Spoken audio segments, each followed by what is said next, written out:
friends, today we're going to be doing something a little different. I'm starting a new channel.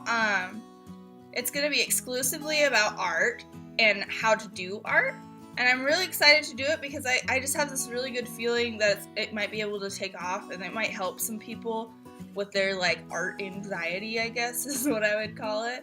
I truly believe that anyone can do art. It doesn't have to be fancy. It doesn't have to be, you know, elaborate paint. Like I'm doing my painting right now, and this is not, like I might teach an upper level class kind of thing like this, but I'm going to focus more on things that you can do at home with your kids or by yourself with a glass of wine on your couch, whatever works for you. Well, right now I'm a substitute teacher here in Anchorage, and I also do my art like this.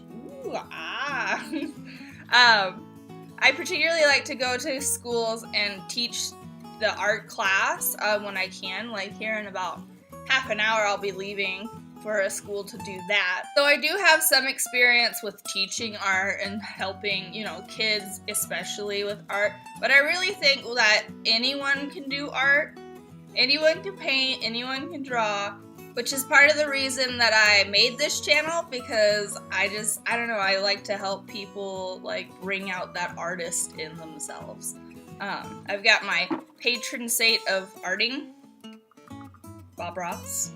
I'm going to do lessons at different levels, like we're going to have a kids easy kind of thing, we're going to do like a medium, a hard, and then maybe like an expert later on. But right now I'm going to focus on the easier stuff just because that's easier for me to film. And I think it's a good intro to art. Like we don't need to be experts to do something amazing. We don't need to be experts to make something beautiful. I think everyone can make something beautiful. And that's the beauty of art, right? Is that you can make anything you want out of your mind and just go for it. And so yeah, that's what this channel is going to be about, and I hope you enjoy. And yeah, here we go.